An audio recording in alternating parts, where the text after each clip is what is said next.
Hi, I'm Mead, the Executive Chef at Locale Restaurant at the Bortoli Winery in the Yarra Valley. I'm here in the chefmasterclasses.com kitchen, and today I'm going to be showing you how to make some filled pasta. So I've got semolina, and then we've got 00 flour. A little pinch of salt. Once we've got our 2 flours there, we're just going to mix those together. Okay, then we're just adding whole eggs. That's 110 grams or 2 whole eggs. The only other thing that we add is a little bit of water. And then we just want to mix that together. So while we're mixing, it's just important to remember with this pasta dough, we've measured those ingredients basically to the gram. If you come to Locale and have the caramelized onion and goat cheese tortellini, and you come back 3 months later, it might be on the menu again. You know, you're having the same product, you come back because you like that pasta, you want to have the same product again, not something that's changed somehow in the meantime. So now that we've brought all of the wet ingredients in with the flour and we've got a dough, what we're going to do is just get rid of the bowl, okay, and just work that dough on the bench. And when you're pushing it away from yourself, the dough almost springs back. If you were to roll this pasta now, it wouldn't be very elastic, it needs to rest. And that would just give a chance to that gluten just to relax, and then when you roll it through your pasta machine, you'll have a much better product. So we just wrap that one in the cling film, and then we'll put it in the fridge and come back to it later. We've got our dough, it's been in the fridge for around half an hour. You'll feel as soon as you pull that dough out, okay, that it's quite soft. We're just gonna roll it out a little bit with a rolling pin because it's gonna be too thick and too hard to go through that machine. We don't want to damage the machine before we even get started. So just make sure you've got your machine set to the widest setting. Now on the first run through the machine, it's just important just to be gentle. We've just got a little bit of that 00 flour that we use to make the dough. And that's just for dusting the bench and just making sure that we don't have the pasta sticking to the bench. It's just important not to put too much flour, okay, just in case you end up drying out the dough a little bit, or you're introducing more flour to the pasta dough than was originally intended. Okay, now we've gone down about halfway through the thicknesses available on this pasta machine, and then we're getting to the stage where we need to laminate this dough. So what that is just to fold the dough back on itself. Go back to the thickest setting and then start again. The reason that we do that is just to give our dough a little bit more body to work that gluten.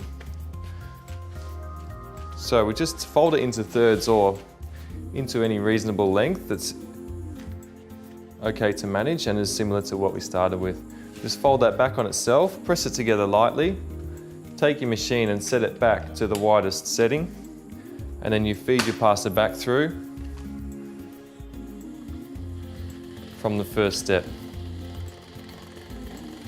Once you've laminated that dough once and you've folded it into thirds, you can then roll that dough right out to the thickness that you're looking for and start to make your filled pasta. One thing that's always good to remember is keep that cling film that you use to wrap the pasta with and just put it over the top of your pasta when you're making your ravioli. Even if we've got a little bit missing on the edge, we can be a bit cheeky and just use that. So to seal the pasta, we're going to use egg wash. Just an egg beaten with a small amount of milk to cover the whole of your cut out pasta. So there's nothing worse than when you bite into a filled pasta and there's no filling in there. So that's why we want to have a good quantity. It just gives us a good shape, actually makes it easier to shape your filled pasta, and that way it just gives you a really nice finished product as well. Agnolotti is literally half moon. It's just folding that disc in half. So you're folding it over the dough, you're making sure that it seals there at the back, and then you can just pick it up and just using your thumbs, just move slowly around the edge and just sealing it against the filling. So what you have, there's no air in that pasta at all, and when you cook it, it's going to be beautiful. Tortellini is a very popular name, and it's actually one that can be applied to a few different types or shapes of pasta. So in this case, we just cut squares. Obviously the easiest way to do it is just cut directly down the center of your sheet lengthways and then go across. The closer they are to a perfect square, the easier it is to work with. So a small amount of egg wash, making sure we hit the corners.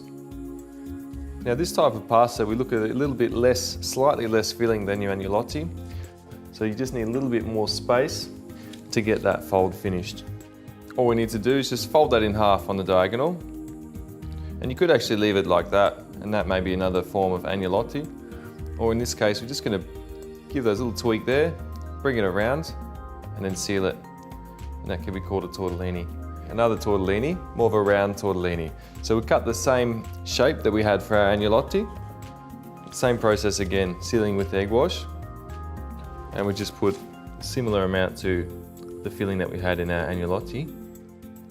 With this shape of tortellini, we're going to start using the same process that we did with the agnolotti, okay? And that's just to fold it over there and you start to seal it on your bench before you pick it up. So you pick up your pasta and then you'll start to move your fingers down and around to stretch and seal that dough. While you're doing that, you're also just resting it on one of your fingers in the center of your hand, just to give it a little bit extra length. When you put it back down on the bench, it's just a matter of stretching that dough slightly on the edges, just give it a little bit of a pull, a bit of a tweak, and then we can bring the edges around, let it seal there on the bench. And once they're cooked, they should hold that same shape, and that will just help to hold the sauce. And that's the purpose of that shape. Now that we've finished our filled pasta, we can actually freeze these if we like and keep them for a later time. Cook them now, refrigerate them for later, keep them for tomorrow, and just put that with your favourite sauce. The fresh pasta like that is only going to take 4 minutes to cook in boiling salted water. And if you do freeze them, just give them an extra 2 minutes in the boiling water. Okay, so there we have a selection of pasta. Enjoy.